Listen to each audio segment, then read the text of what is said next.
Hello, everybody, and welcome to the 2022-2023 Interscholastic Unified Strength and Conditioning Preseason District Rep webinar. Tonight, we will go through the typical things that we go through: administrative stuff, some sport-specific stuff, and rule stuff. But we're going to start off the top of the presentation with information on Polar Plunge. Polar Plunge will happen on February 2nd this year. It's the week before the Super Bowl, so no worries. But again, we offer Polar Plunge at Sandy Point State Park for schools to be a part of during Cool Schools Day on Thursday. Additionally, I know that some schools don't allow water-based field trips. So if you want to do a hybrid or virtual plunge on site at your school or whatever, we're more than happy to help you with that. We will connect with you and we can connect you to the right people. Jessie Hayes, not Jessie Thompson. She got married, so it's not Thompson anymore. Cell phone number at the bottom is correct, but it's Jessie Hayes, so it's JHAYES at somd.org is the contact for Cool Schools Plunge. If you have questions, she's the best person to reach out to. She can help you with registering teams, with questions about getting teams to plunge, about getting supplies to do a virtual plunge, so on and so forth. But we've always helped with busing and stuff like that too. So again, reach out to her and she can tell you more about Polar Plunge. Additionally, Unified Champion Schools and Interscholastic Unified Sports, which are all under one umbrella. There's a unified sports training through NFHS that's called Coaching Unified Sports. It's a really good training. It's free, takes about an hour and 15 minutes to complete. And what I will say is if you have a team that potentially is interested in being in the selection pool or is selected to go to a national games like what happened in Orlando this past year, or World Games, which happens in Berlin this coming summer, your coaches need to have this training done to be eligible. With that, this is something that I recommend for all coaches. But again, if you want to be potentially eligible for selection for that, this needs to be done. More and more spots are being selected by Special Olympics North America for national games and SOI for World Games for specifically unified sports teams from high schools to go to these events. So just something to consider. Additionally, we want to keep pushing athlete leadership through captaincy. We really want teams to have captains during unified sports seasons, just like any other varsity sports team. We want captains for various reasons. We want your captains to be able to communicate with other teams, your coaches, with officials on the field of play. We want to have your captains take a leadership role in meetings and warm-ups and all those kind of things that captains typically do for varsity teams. And when you have them, we would like them to be a unified pair. So unified partner and an athlete, a unified partner and a unified partner with an IEP 503, and a unified partner with an IEP 503 with an athlete, some sort of combination of those. Again, we don't want two partners or two athletes or anything like that. We want the captaincy to be a unified experience as well. Sportsmanship, reminder on sportsmanship. Again, if you're ahead in the score and stuff like that, work on different skills and stuff. We really want to remind our students that while we want them out there to compete their best and give their best, we also want them to acknowledge good sportsmanship and create a quality experience for everybody in attendance. Reducing aggressive play. If you're playing tennis and you're on the other end of getting, spiked on when it comes to tennis balls, not a super fun experience for the other team or for your team that's doing it as well. So just a reminder, talk to your student athletes about sportsmanship, remind them about it, and make that part of your team culture. So the agenda for today, we're going to talk about season timeline, state tournament qualifications, paperwork, all that fun administrative stuff that we always talk about, coaches' resources, and then just some rules reminders and stuff. Our sports chair is Jason Mattern. That is his contact info. We do need to get him a new email because he had a issue where it was hacked or something like that. So we will send you a updated email, but that is his cell phone number if you need to get a hold of him. And then that is my contact information if you don't have it already. Email is good. Just remember that when you get a 973 New Jersey number call, it's probably me. It's not spam. Maybe you consider me spam, but I promise I'm trying not to spam you if you see a 973 Jersey number. So let's talk admin stuff. Here's the season timeline page. This is kind of the page that people care about the most. This is probably what people pull out of the slideshow and share with their coaches the most. The season starts November 15th, which is next week. So it's already here. And then the first play date is December 5th. We haven't set a specific date for any sort of assessments or anything, whatever works for you guys, knowing what your competition schedule is going to be for your district. You can set any sort of assessment and training competition schedules as you please. So deadlines for paperwork. The first paperwork deadline is Friday, December 16th, and that's team rosters. That's just the regular team rosters. List all your student athletes that are participating. List your coaches, your head coach or assistant coaches, your paraprofessionals, your volunteers, your team managers, anybody that's participating with the team. I know some teams occasionally have a nurse that travels with them for competitions and stuff. Please put them on your team rosters. That's what we want uploaded into GMS after it goes on your roster. And so if you put everybody on there, they all go into GMS. And then when you get to the state tournament, we don't have the issue in the morning where, Miss Jane came with us today. She's been helping with the bocce team. She's like our team manager. Well, she wasn't on GMS. She didn't get a credential. We don't have her in the lunch count, so on and so forth. So make sure you get everybody that you anticipate to be on the teams on a team roster. We understand it, especially with the holiday break in the middle. If you get 2 kids that show up in January 3rd that say, I want to do unified sports, we get it. Just send us an updated roster, send an email, and let us know. Also, just a quick reminder with Jason as well. Anything you send to me, send to Jason. Anything you send to Jason, put me on. Just put us both on everything, just so we can see everything. And that also allows us, when we follow up with one another, we can check off, hey, I got X, Y, and Z this week. You got X, Y, and Z this week. Okay, we've gotten everything that we need to get, so nothing slips through the cracks. So after December 16th, we have a gap. We have the holiday break. And then when we come back, January 10th is when any sort of competition paperwork is due.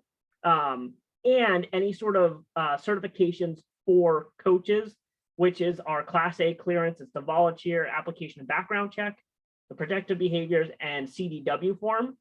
That's all due on January 10th. The one thing you're not seeing on here is the due date for the paperwork for the applications of participations and CDWs that the kids need to do. They still need to do that to be eligible to go to the state tournament. We are just expanding the timeline a little bit and saying that you just need to have those by your district tournament.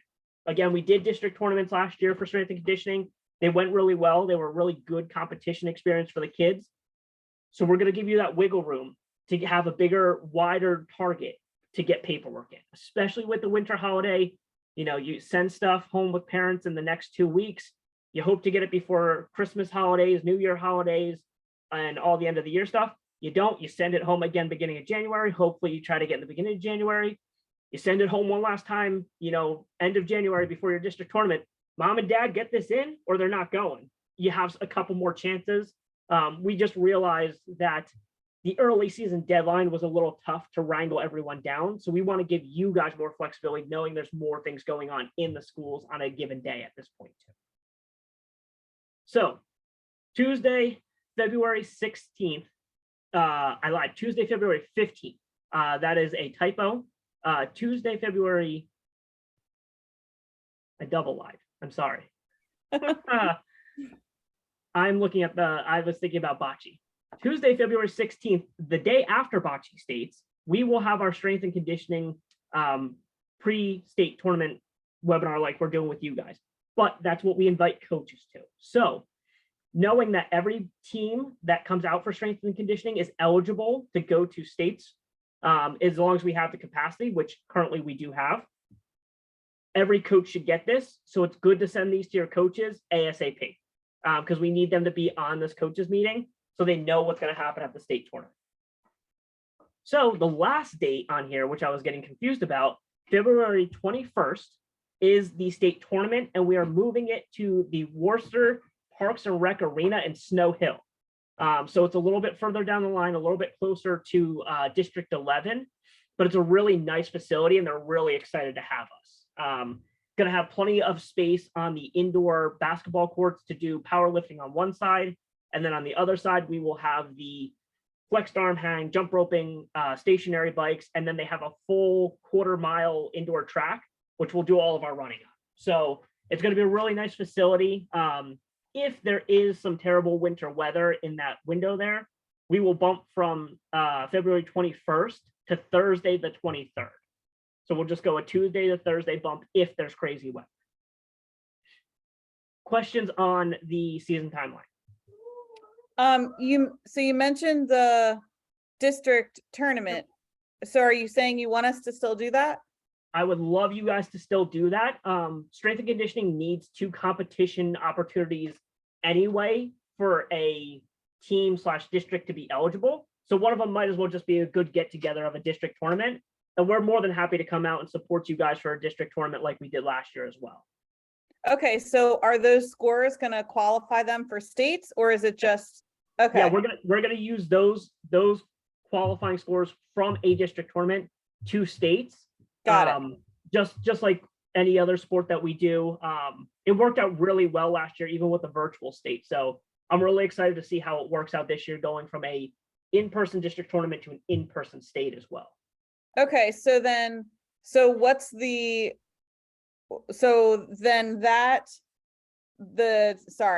scores from that are going to be due on the January 10th paperwork date? No, so the January 10th is just paperwork. If you need help setting up your district tournament, we need some sort of scores from, either a prior competition or a training session that they've done at their school, just so we can help you with division stuff if you need help with that kind of stuff.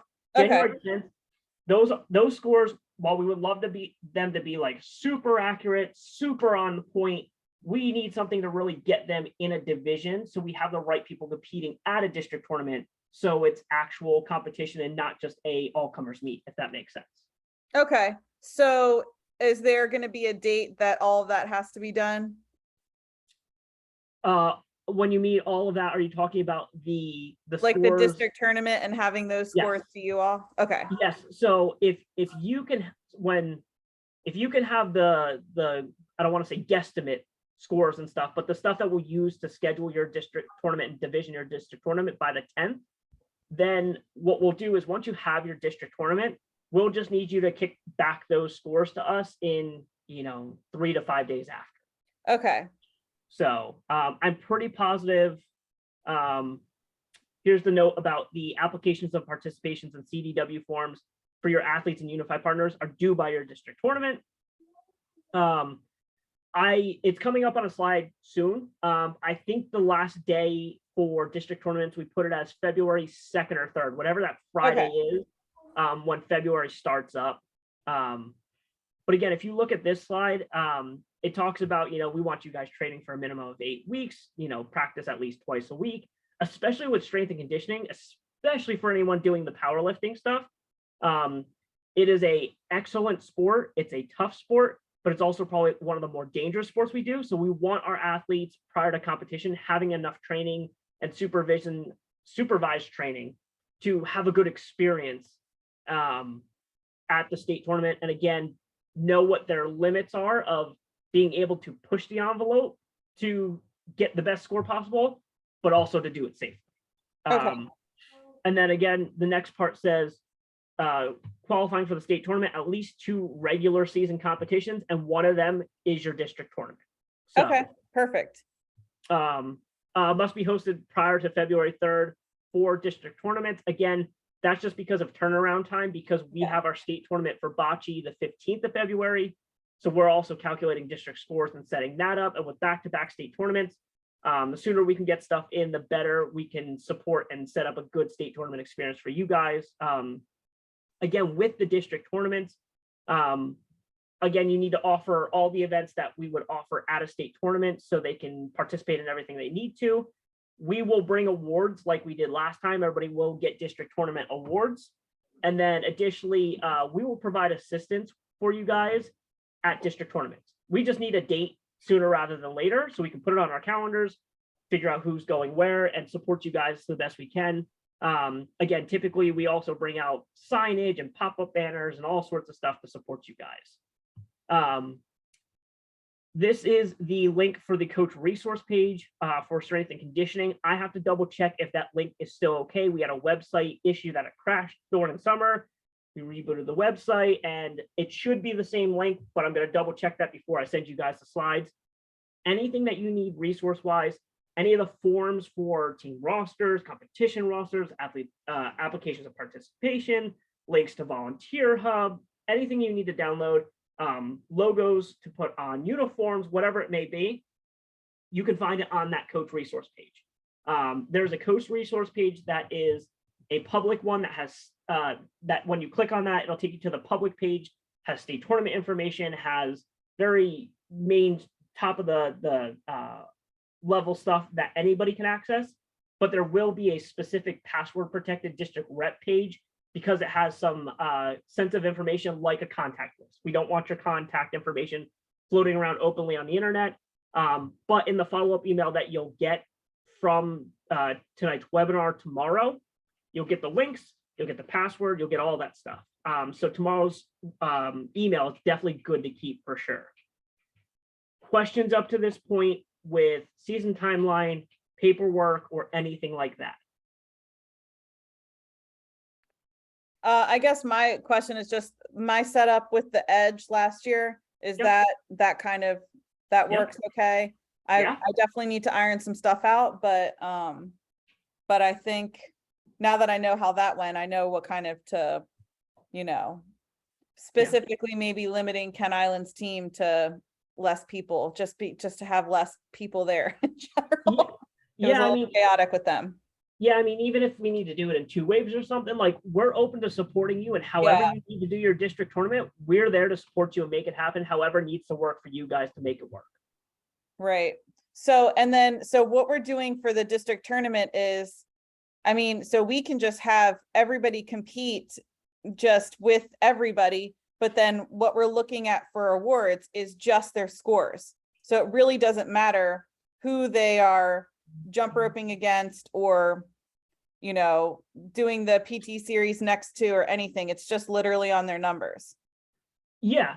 I mean, if we have enough turnout and participation in a given event type, that we can separate people out in different sections of, you know, these 6 and these 6 and these 6 are the best pairings for the jump ropers. We'll try to do that. But more than likely based on, you know, the number of teams in a division will more than likely be a team per school, maybe 2 teams for bigger schools. So you're probably only going to have 1 full division for, you know, District 10 and 1 full division for District 11. So in a sense, yes, everyone's competing against everyone. So it can be a pool of stuff. But if we have an opportunity within a given event to break it out into divisions within that event, to put people of similar scores together to push each other, that's kind of the dream, you know? Got it. Yep, I got it.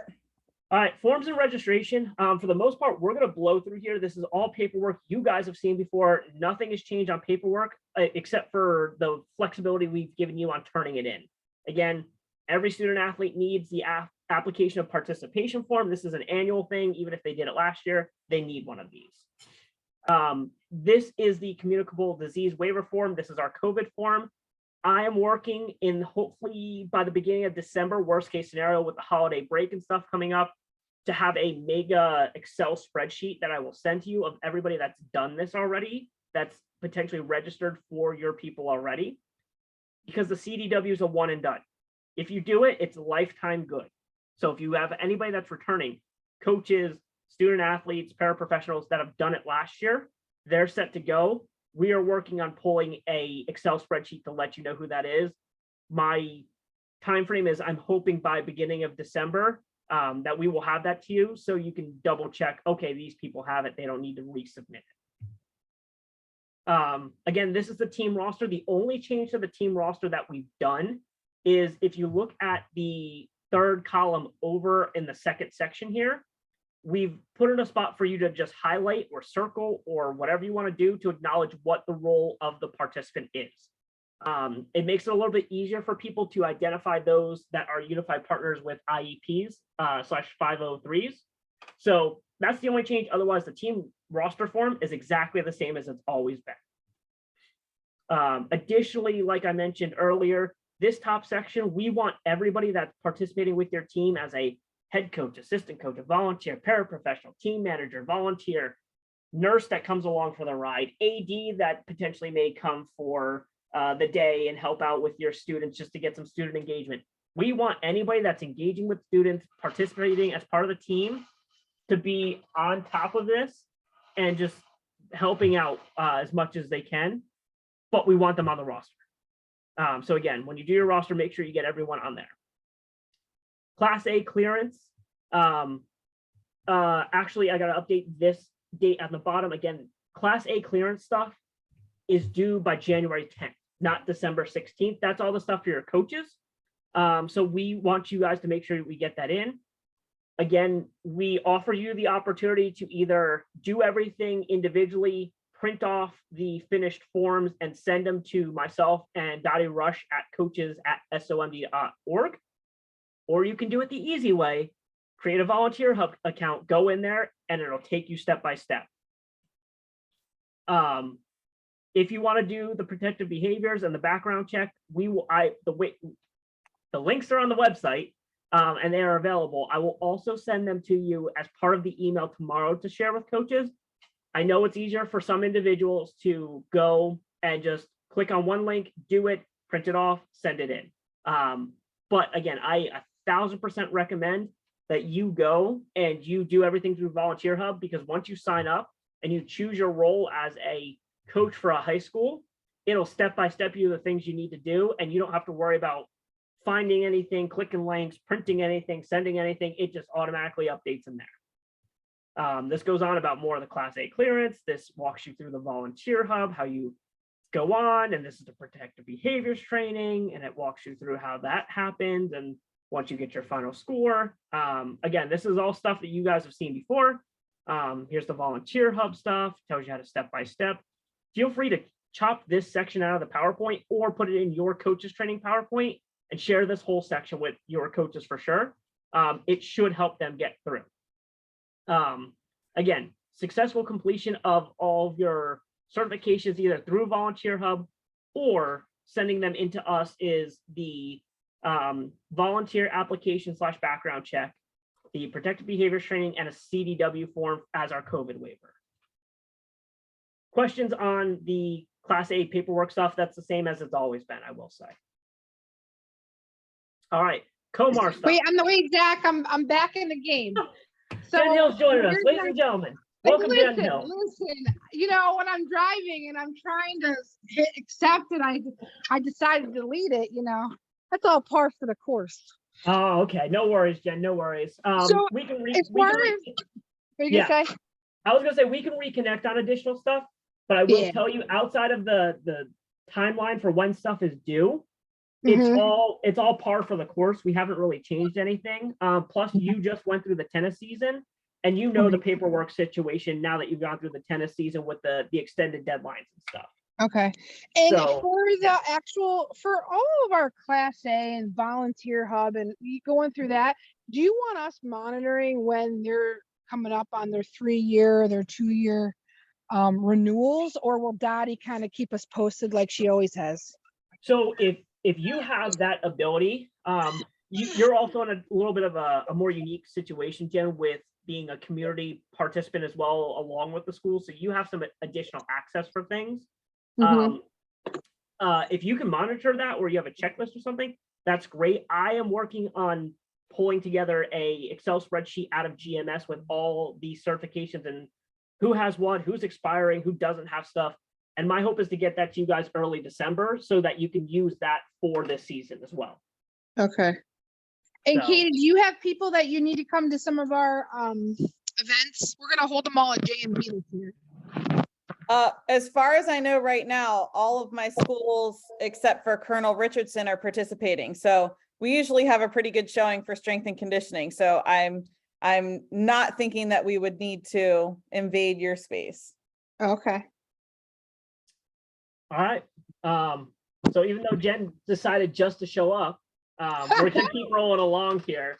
Comar stuff, you guys have a good understanding of Comar. If you have Comar questions, you can ask me specific Comar questions and I will get you answers. Realistically, the best person to ask is either your school's athletic director or the county athletic director / supervisor. Every county and district does COMAR a little bit differently. And there's parameters for it, but it has its openings for different procedures in different counties. So realistically, if you have a question, especially a very specific situation on a COMAR question, it might be better to ask one of your ADs directly. But you can always ask me and I will find an answer for you. I may not have it instantly. District layout, same thing. If you don't know, Baltimore County joined us last year for indoor bocce and they're back this year. Additionally, coming back into District 8 starting this spring is going to be St. Mary's. So we continue to build out Maryland overall. And if you have any friends in Hartford, Carroll, or Howard County, let them know we're coming for them because they're next on the list for joining unified sports. Competition review for stuff. Essentially, the biggest thing for competition review is just reminding you that students can pick a activity out of Group A and Group B for their participation. And you can have 2 pairs participate in the PT series. That's how your team gets laid out. It's 8 to 6 participants. And if you have 17 or more, we ask you to split up your teams. If there's an instance where you have a school that can't meet the 8 minimum, feel free to partner them and do a combined team with 2 schools. I think a good example, Jen, you can correct me if I'm wrong. I think we did Mardella Parkside for strength and conditioning last year. Yes, you did. Yeah. So again, there's some schools that are still figuring out participation rates, recruitment rates, and stuff like that. I will say, after conversations with various MPSSAA people across the board, participation in after-school activities in general is just down across the board. Doesn't mean that we still can't recruit and have strong teams, but we have flexibility and we will support you in coming up with solutions to get all of your schools involved should they come under the minimum. Before I go anywhere, any questions with this about the team structure and the participation opportunities per student? All right. No. A bunch of stuff about recruiting, coaches meet the coaches night, PTA meeting, so on and so forth. Additionally, I had the opportunity to bring recruitment posters to district tournaments for tennis. Katie, I'm going to send them to you. Can I send them to Kent Island High School with you on it? Yes. Okay, cool. So I will send you recruitment posters. If I brought you some during tennis and you need more, Jen, if you need more, let me know. I can send more to you. But we want to get you guys, instead of asking you guys for recruitment posters, now I'm just ordering them ahead of time and giving them out hopefully the season before. So whatever your spring sport is, when I see you at your district tournament for strength and conditioning, I'm more than likely before I leave, I will be handing you recruitment posters to give to your coaches for the next season sport, whatever you do. If you need any help with recruitment, let me know. If you need any additional resources that we don't currently provide for recruitment, let me know. If you have any ideas that are out of the box for recruitment and would like to try to float them and need some support, whether it be actual support, financial support, whatever it may be, let me know. A good example of a outside of the box recruitment idea is for getting St. Mary's back into the loop. They have a anticipated problem of lack of unified partners. So we have a young man that goes to West Virginia University that's been part of the community program in St. Mary's since he was like 8. And he's going to come back on spring break and he's going to go and speak to all the schools to help recruitment there. So just an idea for potential odd recruitment strategies that could work. Equipment. Do you need equipment? Do you need uniforms? Step 1, always talk to your athletic directors or your supervisor of athletics. Again, see what they can do, see what they can support, see what resources they may have in storage or at another school or whatever may happen. But then if for some reason, do not contact Angela Nadeau from SOMD for uniforms. I will fix that. Please contact me instead. You're way more likely to actually get a response and some sort of results. Additionally, something that I've heard being out and about at times is that unified sports doesn't get in the same rotation for uniforms or equipment or whatever it may be in some districts. If you are having a problem with that with an athletic director or a specific school athletic director or whatever it may be, let us know. I'm more than happy to have conversations. We want unified sports to be treated just like any other varsity sport. So we'll make sure we get everybody in the loop. This link for Target that'll be in the presentation here is an updated link. I think they are selling stationary bikes for about like 105, 110 bucks. If you need new stationary bikes, they're not super fancy, but they get the job done for what we need for our students. But if you're looking elsewhere, anything between 100 and 150 is absolutely plenty for stationary bikes. Jump ropes are readily available. I think we may have some in our warehouse if you need some emergency jump ropes. If not, you can probably just go to your closest Walmart or that fancy new Target that they built on Kent Island there if you need some jump ropes. Uniforms, reminder on uniforms, the usual setup, just like the shirt I'm wearing, the unified sports logo on the chest. It can also be on the arm. I don't think this one has it on the arm, or on the back of the neck. There you can put logos anywhere. Something that I have reminded people in the Bocce webinar is we have worked with our clothing distributor that they now make patches for IUS Unified Sports. If you have a team that's new, that's old, no matter who they are, if they have a school shirt, we can order patches. You can call our distributor and order patches and iron on patches to make, uniforms that are up to snuff for state tournament if you can't get full-blown new uniforms. I know not only the cost of new uniforms is an issue sometimes, but also just the turnaround time from ordering them to get them in on time is a challenge. So reach out if you need help with uniforms. Again, talk with your ADs, and then also feel free to reach out to us. That's the end of the line. That's the end of things that I have. What other questions do you guys have going into the season that I can support you with?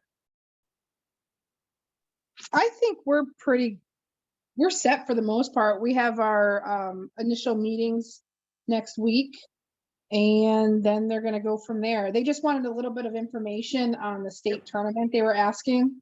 So obviously I can provide them with that, and I think we're set for the most part. I feel like, we have seasoned coaches, so Yeah. we don't have an issue with that like we did with tennis a little bit this year. Yeah, I mean, and again, state tournament is now Worcester Parks and Rec, that arena in Snow Hill there, so it's a little bit closer to your end of the shore there, Jen. So I don't know how close it is for all your schools, but at least your Salisbury area schools, that'll be real close. Oh yeah, everything's within less like 30 minutes. Yeah. So, but yeah. Additionally, I know you've been doing your district tournament that we started last year at JMB. If you ever wanted to start a conversation about holding it at Snow Hill, that's something we could have a conversation with them as well, because I know you and I talked about that at one point last year, I think, too. Yeah. So We can think about that. Right now I have it set at JMB. And obviously, like, I know Somerset is going to be participating this year. So all in the Dorchester schools, or Dorchester schools. So at this point, because they're going to be coming to all of our events anyway, we're just going to keep it for that last date that we have. But yeah, I think they could do that in the future. The thing is, we have all the equipment right there in the weight room. So it's just nice to have everything accessible, and it's right after school. Yeah, they do have a weight room there. It's less weight equipment than JMB has, because the weight room at JMB is like a football varsity type of weight room as opposed to a recreation center weight room. So they do have stuff on site that we could use there too. When you come for the state tournament, we can take a look at that if you want to do a walkthrough of the additional parts of the building. Okay, sounds good. Cool. All right. The only thing that I will say is get me district tournament dates and any other dates that you may need help or support with, just so I can get them on the calendar so we can figure out how we can support you and get people to your stuff. And other than that, if you guys don't have questions, we'll close it out for the night. All right, sounds good. Jen, can I ask you a question?